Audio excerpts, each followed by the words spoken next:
नमस्कार दोस्तों, आज का कॉन्सेप्ट आप सबके सामने है। तो क्वेश्चन ये है, स्क्वायर की साइड है 25 सेंटीमीटर और सर्कल की जो रेडियस है वो है 14 सेंटीमीटर और इस कोने पे गाय बंधी हुई है। गाय कितने एरिया में चर सकती है? तो आपको बता दूं, गाय इस एरिया में चर सकती है क्योंकि गाय की रस्सी की जो लंबाई है वो 14 सेंटीमीटर है।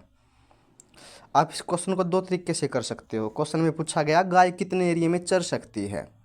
अगर सिर्फ ये पूछा हुआ कितने एरिया में चल सकती है तो सबसे आसान तरीका है, जो 14 सेंटीमीटर रेडियस है, हम पूरा सर्कल का एरिया निकाल लेंगे। पाई आर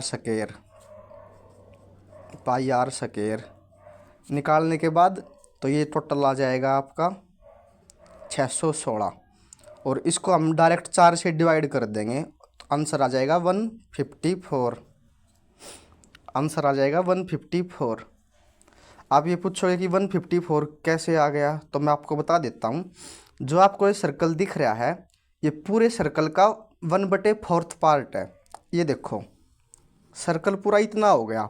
अगर हम इसको प्रॉपर 4 हिस्से में काटते हैं तो ये 2 हिस्सों में कट गया और ये 4 हिस्से में कट गया।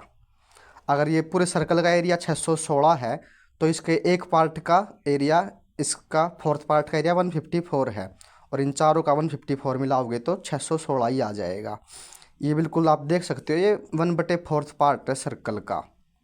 1/4 पार्ट है ये सर्कल का, इसलिए मैंने 4 से डिवाइड कराया और डायरेक्ट ये आ गया है गाय इतने एरिया में चर सकती है। बट आपसे पूछा हुआ है कि गाय कितने एरिया में नहीं चर सकती, तो फिर इसका सबसे आसान तरीका ये होगा, आप सर्कल का एरिया निकालोगे, 25 का स्क्वायर 625 और फिर आप इसका जैसे कि सर्कल का एरिया निकालोगे 16614 एरिया आने के बाद 4 से डिवाइड करने के बाद 154 आ जाएगा और फिर 625 में से तो 154 माइनस कर देना। तो इतने एरिया में गाय नहीं चर सकती। ठीक है दोस्तों, इतने एरिया में गाय नहीं चर सकती और इतने एरिया में चर सकती है। ये 4 से डिवाइड करने का आसान तरीका तभी लगेगा जब ये पूछा हुआ गाय कितने एरिया में चर सकती है। अगर नहीं पूछा हुआ होगा तो आपको फिर दोनों का एरिया निकाल के, सर्कल का एरिया निकाल के 4 से डिवाइड करने के बाद माइनस कर देना। धन्यवाद दोस्तों।